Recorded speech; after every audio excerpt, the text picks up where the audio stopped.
Bab 467, Berlutut dan Tunduk. Begitu melihat Harry yang tiba-tiba langsung menyerang, Raffi benar-benar bengong. Sial, segitu nggak tahu etika bertarung. Tanpa peduli gejolak di dalam tubuh dan rasa enggan di hatinya, ia buru-buru bangkit. Lalu ia mencabut pedang dan menebas keras. Bang! Cahaya pedang di antara keduanya pecah berantakan.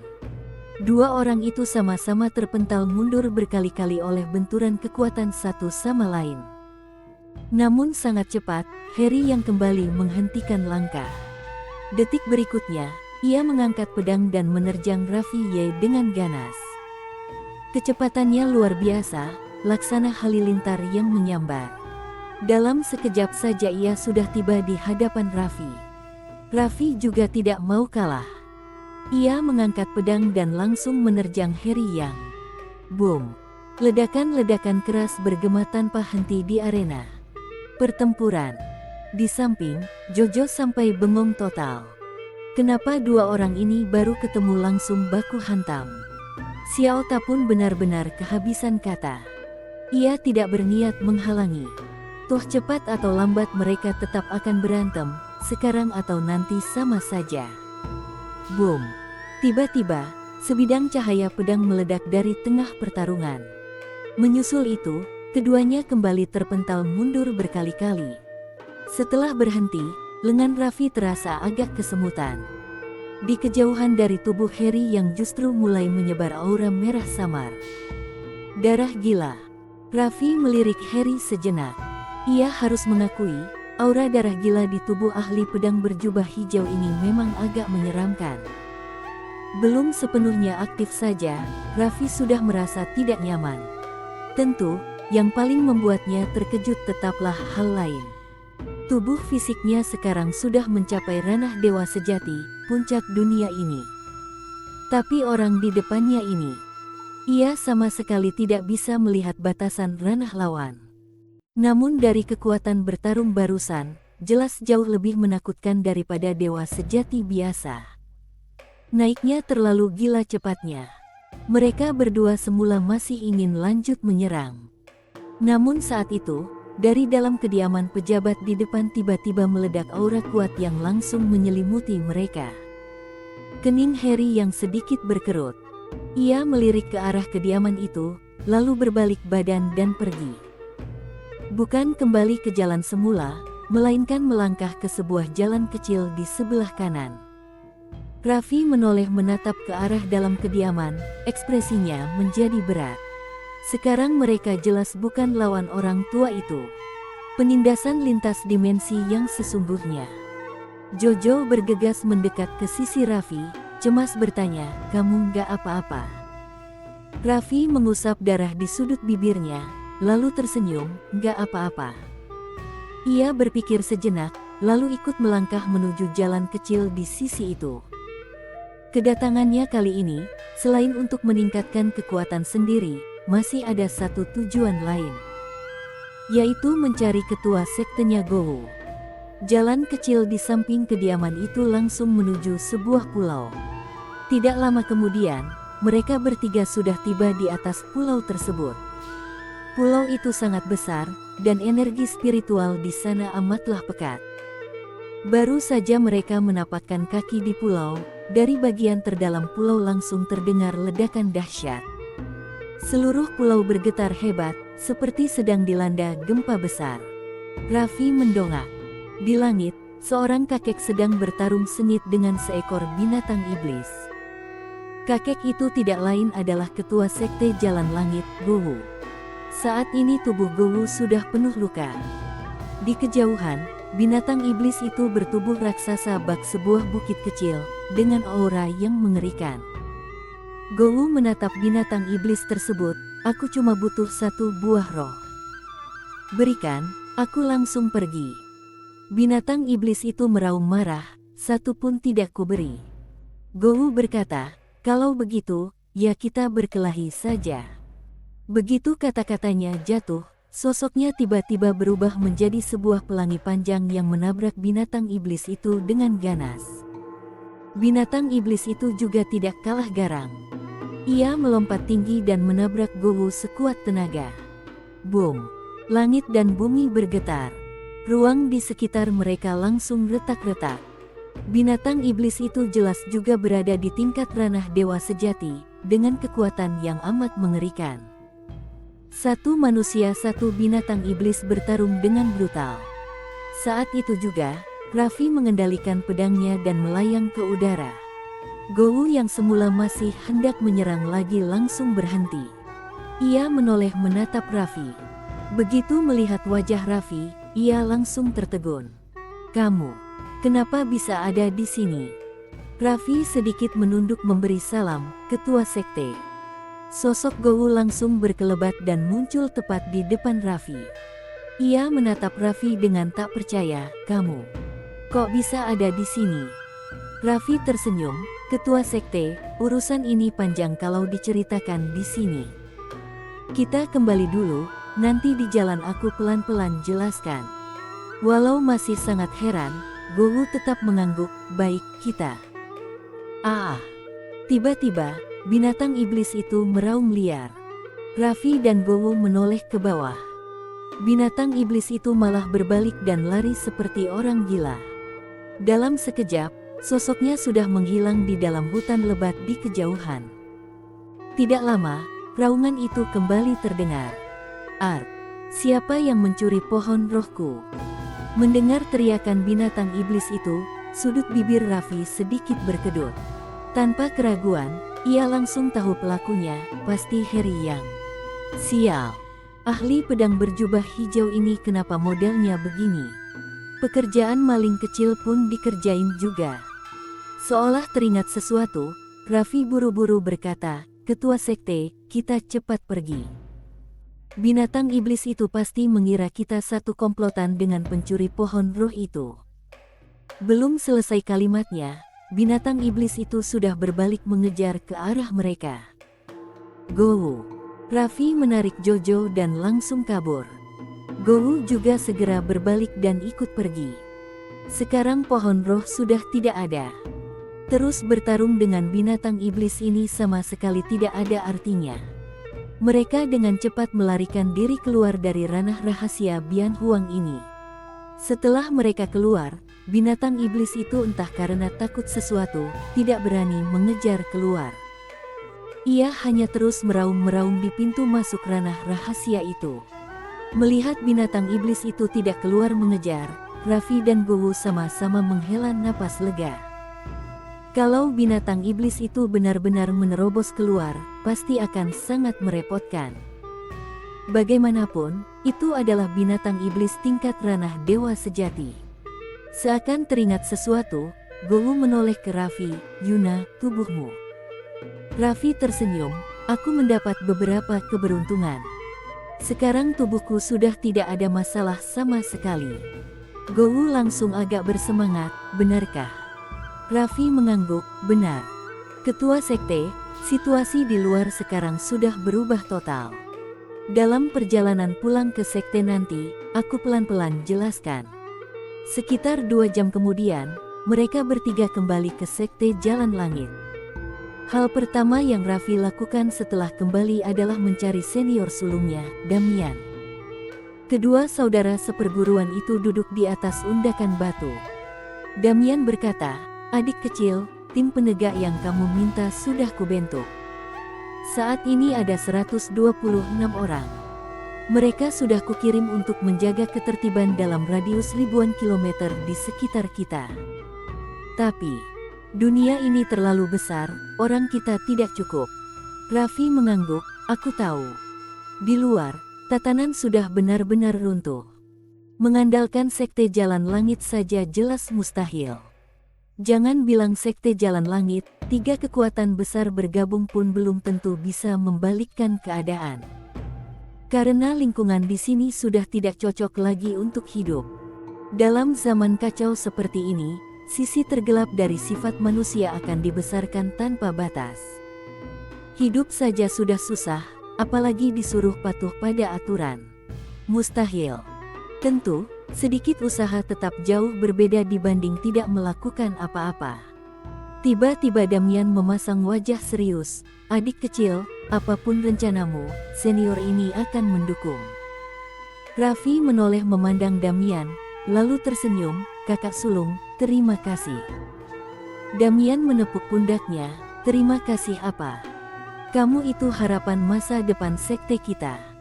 Ia berhenti sejenak, lalu melanjutkan, adik kecil, konferensi penjemputan era Paleosen tinggal 2 bulan lagi. Saat itu, kamu harus sudah siap mental. Konferensi penjemputan. Dulu era Paleosen pernah berjanji pada dunia ini. Mereka akan membawa pergi orang-orang berbakat yang berguna dari sini. Damian melanjutkan, maksud kota Wuxian dan Sekte Pedang Kesatuan Agung sangat sederhana. Mereka ingin sekali lagi menyegel klan Raja Iblis. Lalu menunggu konferensi penjemputan. Selama mendapat pengakuan era Paleosen, semua orang bisa meninggalkan tempat ini. Soal dunia ini nanti akan jadi bagaimana? Itu bukan urusan siapa-siapa.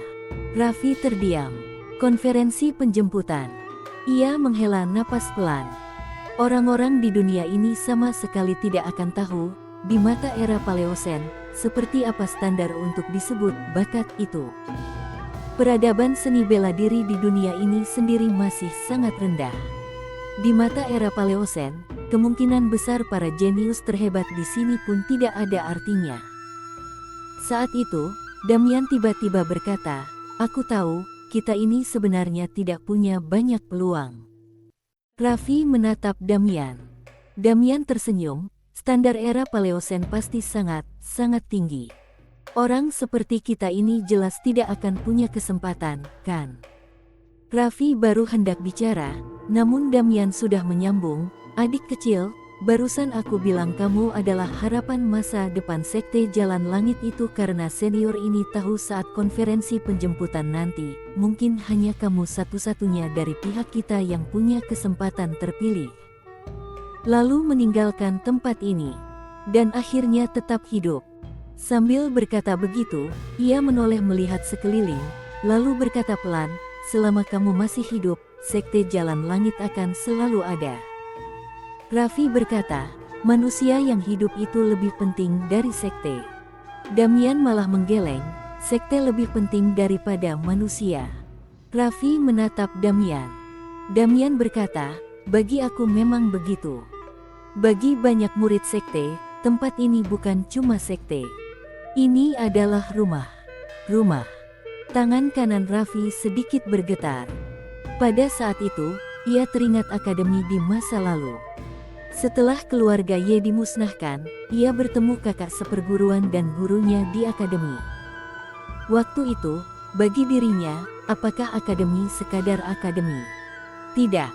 Bagi dirinya saat itu, akademi juga adalah rumah. Rumah. Raffi tiba-tiba berdiri. Ia mengendalikan pedang dan terbang ke udara. Damian bingung, adik kecil, kamu mau kemana? Raffi menjawab, pegunungan 10.000 iblis. Damian langsung terkejut, adik kecil, kamu mau pergi sendirian? Kamu. Sambil berkata begitu, ia buru-buru mengejar. Damian menghadang Raffi, adik kecil, kamu mau apa? Raffi berkata, pergi bicara dengan mereka. Wajah Damian penuh tanda tanya, bicara. Bicara apa? Raffi menjawab, bekerja sama. Damian menggeleng, mustahil. Klan iblis membenci ras manusia. Tidak mungkin mereka mau duduk berunding. Ekspresi Raffi datar, kalau tidak mau bicara, aku habisi saja mereka. Selesai berkata, tubuhnya langsung berubah menjadi cahaya pedang dan lenyap di ujung langit. Damian. Tidak lama kemudian, Raffi sekali lagi tiba di bagian terdalam pegunungan 10.000 iblis, di dunia Raja Iblis. Ia langsung menuju pusat kumpulan menara batu sebelumnya, lalu menemukan menara batu yang terbesar. Saat itu, seorang tetua klan iblis muncul tak jauh di sampingnya. Tetua itu menatap Raffi dengan tajam. Raffi melangkah pelan ke depan menara batu itu. Ia mengabaikan tetua tersebut dan menatap menara batu. 2 bulan lagi, Setelah konferensi penjemputan era Paleosen berakhir, dunia ini akan dimusnahkan. Di mata era Paleosen, baik klan iblis maupun ras manusia sama saja, semua cuma semut kecil.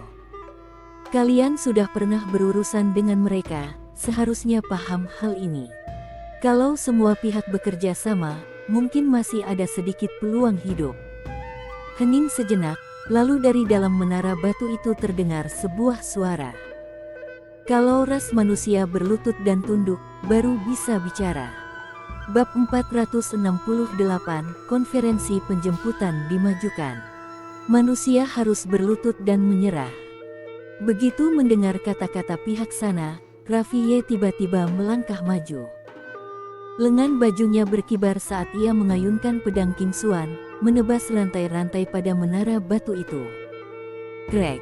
Semua rantai hancur patah menjadi serpihan. Segel pun terlepas. Melihat pemandangan itu, kakek tua yang tak jauh dari sana langsung tertegun. Apa maksudnya ini? Begitu rantai hancur, menara batu langsung retak. Lalu, seorang pria paruh baya perlahan melangkah keluar. Kepala klan saat ini dari klan Kaisar Iblis, Wu He. Wu He perlahan mengangkat kepala, menatap Raffiye, kau yang melepaskanku. Raffiye melangkah santai mendekatinya, ayo, kau dan aku bertarung satu kali.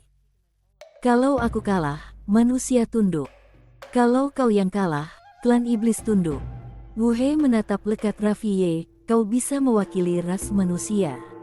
Raffiye berkata, sekarang, di pihak manusia tidak ada yang sanggup mengangkat panji besar, kalau bukan aku, siapa lagi? Wu He menanggapi dengan tenang, baik. Klan iblis berbuat selalu dengan cara yang sederhana. Mereka hanya menghormati yang kuat. Selama kau cukup kuat, mereka akan menghormatimu. Kalau tidak, hal lain cuma omong kosong. Raffiye tentu paham betul soal ini. Jadi, ya bertarung saja. Soal mewakili ras manusia. Dengan kondisi manusia sekarang, dia memang sudah bisa dibilang wakil mereka. Wu He berkata, ganti tempat. Raffiye menjawab, tak perlu buang waktu. Begitu kata-katanya jatuh, ia melangkah satu langkah ke depan. Sambil melangkah, tangan kanannya terangkat, lalu ia menekan perlahan ke bawah. Hukum semua makhluk. Di saat merasakan hukum semua makhluk itu, pupil mata Wu He tiba-tiba menyusut. Alam kultivasinya justru mulai jatuh turun. Hati Wu He sontak terkejut hebat. Boom! Tiba-tiba, ia langsung kembali ke wujud aslinya.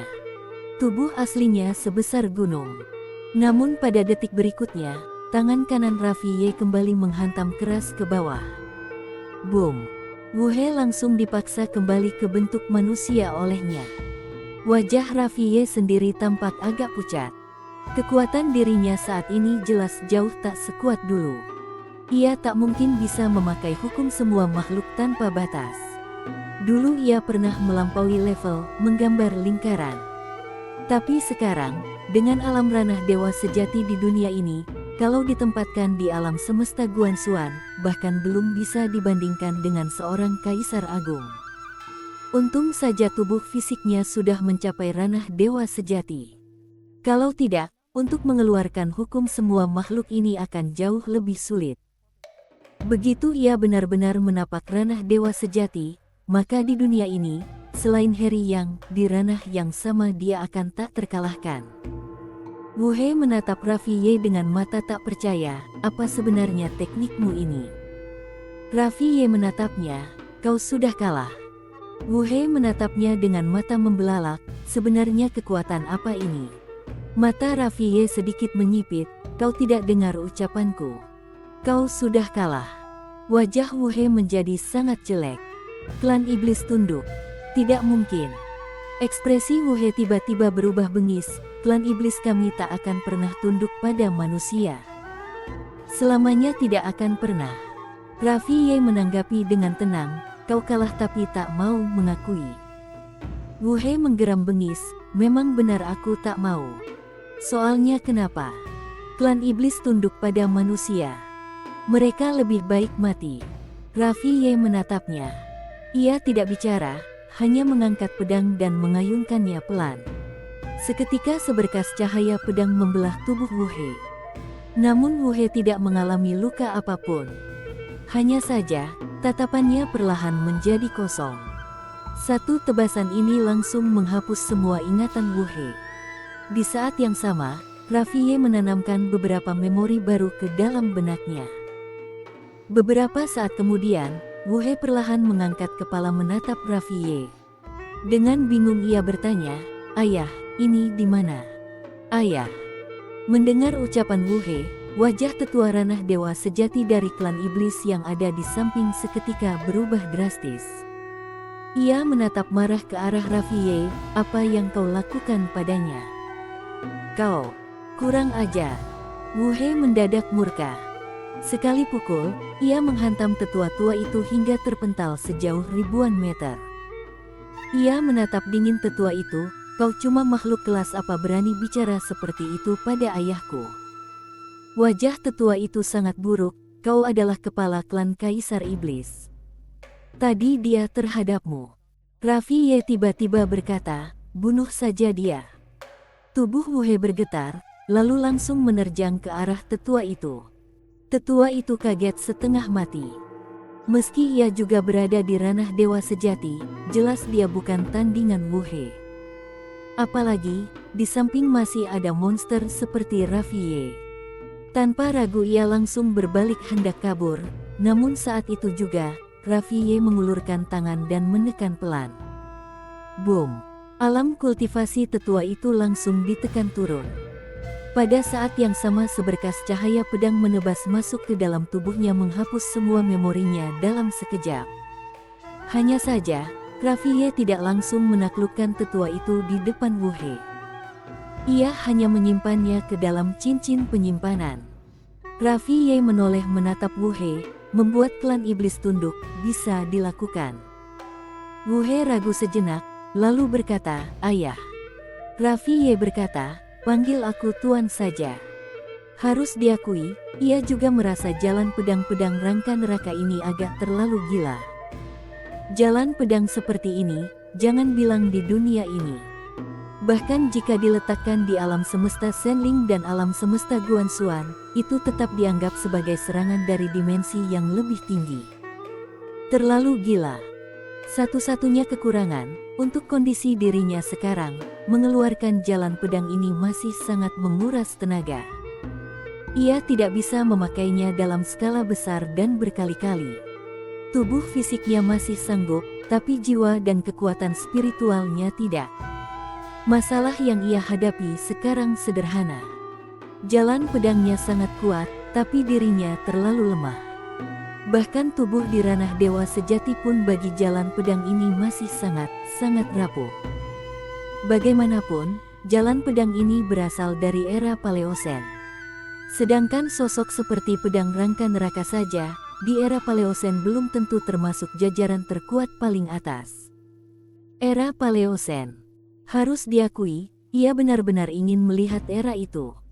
Tentu saja, yang paling penting saat ini adalah bagaimana bertahan hidup dulu.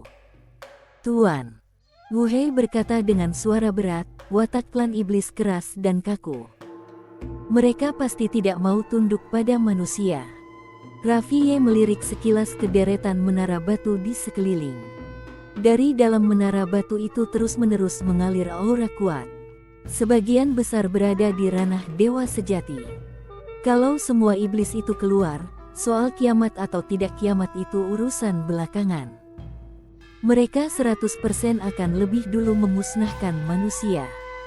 Jelas sekali, klan iblis mustahil bisa ditaklukkan seluruhnya. Tak perlu dipusingkan. Kalau tidak bisa ditaklukkan, ya dimusnahkan saja. Raffi Ye datang ke tempat formasi itu. Ia kembali memperkuat formasi segel tersebut. Karena tubuh fisiknya sudah meningkat, memperkuat segel ini sekarang tidak sulit baginya. Tepat pada saat itu, sebuah suara tiba-tiba terdengar dari salah satu menara batu, "Tuan muda. Tidak semua klan iblis keras kepala dan bebal. Aku bersedia menyerah." Raffi Ye menghentikan gerakan, lalu berbalik menatap menara batu itu. Dari dalam, suara seorang ahli kuat klan iblis bergetar, "Mohon Tuan Muda beri aku satu kesempatan." Raffi Ye tersenyum, "Kau mau menyerah?" Ahli klan iblis itu buru-buru menjawab, Mau. Bukan cuma aku, di sekelilingku juga ada banyak teman yang mau." Raffi Ye bertanya, "Tunduk pada manusia? Kalian juga rela?" Ahli klan iblis itu tersenyum pahit, dalam hati sebenarnya tak terlalu rela. "Tapi sekarang manusia lebih kuat dari kami. Kalau Karni tunduk juga wajar. Yang kuat berkuasa." Raffi Ye tertawa kecil. Ia menyapu pandangan ke sekeliling, ada yang mau bekerja sama dengan manusia. Ia tidak memakai kata menyerah. Bagaimanapun, kata itu terdengar tidak enak.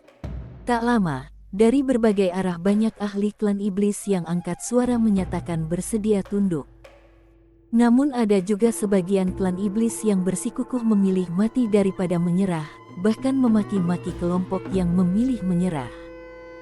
Bisa dibilang, sekarang klan iblis terbagi menjadi dua kubu. Satu kubu mau menyerah, satu kubu memilih mati daripada tunduk. Dan kedua kubu itu berdebat sengit tanpa henti. Kubu yang menyerah berkata, "Apa itu harga diri? Yang terpenting adalah tetap hidup. Jangan sampai membuat klan iblis terputus garis keturunan." Sedangkan kubu yang memilih mati daripada menyerah berkata, "Selama jutaan tahun klan iblis selalu menguasai dunia ini. Dulu manusia hanyalah budak klan iblis. Sekarang malah mau tunduk kepada manusia, itu benar-benar membalik tatanan langit. Rasa hina ini, sama seperti manusia memelihara anjing. Sekarang kau disuruh jadi anjing peliharaan anjing itu. Bisa kau terima?" Kubu yang menyerah menjawab, "Dulu klan iblis menguasai manusia. Sekarang giliran manusia menguasai klan iblis. Selama masa manusia menguasai klan iblis tidak lebih lama dari masa klan iblis menguasai manusia, berarti klan iblis tetap pemenang. Paling jelek, ya impas. Tak bisa dibilang hina atau tidak hina." Dua kubu itu terus berdebat sengit. Saat itu, Raffi Ye tiba-tiba berkata, "Kalian tidak perlu ribut. Masalah ini gampang. Yang mau menyerah, akan aku lepaskan segelnya dan kubiarkan keluar. Yang tidak mau, akan aku perkuat segelnya, dan kalian tidak akan pernah bisa keluar seumur hidup. Ayo, sekarang kalian pilih." Seketika, makin banyak ahli klan iblis yang menyatakan mau menyerah. Tapi masih ada juga beberapa yang tetap bersikukuh menjaga harga diri. Raffi Ye tertawa kecil. Bagaimanapun juga, selama ada para ahli klan iblis yang bergabung, ia sudah punya cukup kekuatan untuk menata ulang tatanan dunia ini. Di dalam ranah rahasia hutan utara, formasi teleportasi yang telah sunyi selama entah berapa tahun tiba-tiba bergetar pelan. Tak lama kemudian, di atasnya meledak cahaya menyilaukan. Begitu cahaya memudar, dua orang pria perlahan melangkah keluar. Pria di kiri mengenakan jubah putih, pria di kanan berjubah hitam. Wajah keduanya mirip 99%. Pria berjubah putih di sebelah kiri mengedarkan pandangannya ke sekitar, lalu menggeleng, alam semesta peradaban yang sangat rendah. Pria berjubah hitam di sebelah kanan juga berkata, alam semesta peradaban yang sangat rendah. Pria berjubah putih berkata, adik, biar kakak tanya, kenapa pihak atas tidak mengirim orang lain, tapi justru menyuruh kita datang ke alam semesta peradaban rendah ini? Kenapa? Pria berjubah hitam mengernyit, merenung lama sekali. Akhirnya ia menatap pria berjubah putih, kenapa?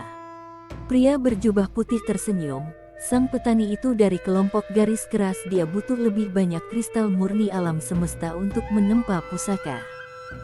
Kalau alam semesta tidak dimusnahkan, dia tidak akan bisa mendapatkan begitu banyak kristal murni alam semesta. Jadi, tujuan atasan mengirim kita ke sini sangat sederhana, yaitu untuk memusnahkan alam semesta ini lebih awal. Pria berjubah hitam langsung tampak terkejut, Kak, ini tidak sesuai dengan prosedur dewan. Menurut prosedur Dewan Yonji, semua alam semesta peradaban di bawah pengelolaan Dewan tidak boleh dimusnahkan sesuka hati. Terutama tempat ini, yang dulu berada di bawah kendali kubu rasionalis. Memusnahkannya lebih cepat jelas tidak sesuai prosedur. Pria berjubah putih tersenyum tipis, hukum Dewan memang melarang campur tangan dalam hidup mati suatu alam semesta. Tapi, kalau di alam semesta itu ada orang yang memberontak menentang Dewan, saat itu, boleh dimusnahkan lebih awal. Pria berjubah hitam sudah tahu maksud dan tujuan kakaknya. Ia pun berkata dengan suara berat, "Kak, aku tetap merasa apa yang wanita bergaun ungu itu suruh kita lakukan, hanyalah ingin memanfaatkan kita berdua. Kita harus hati-hati." Pria berjubah putih mengangguk, "Aku tahu. Tapi tak ada pilihan. Barang yang dia berikan itu benar-benar terlalu banyak. Sampai-sampai kita tidak sanggup menolaknya." Sambil bicara, ia mengangkat kepala menatap ke kejauhan. Dengan suara pelan ia berkata, "Rafie, adikku, setelah kita menyelesaikan urusan orang ini, kita pergi jadi orang baik." Selesai bicara, keduanya melangkah sekali. Dalam sekejap, mereka sudah tiba di Sekte Jalan Langit. Konferensi penjemputan dimajukan. Bersambung.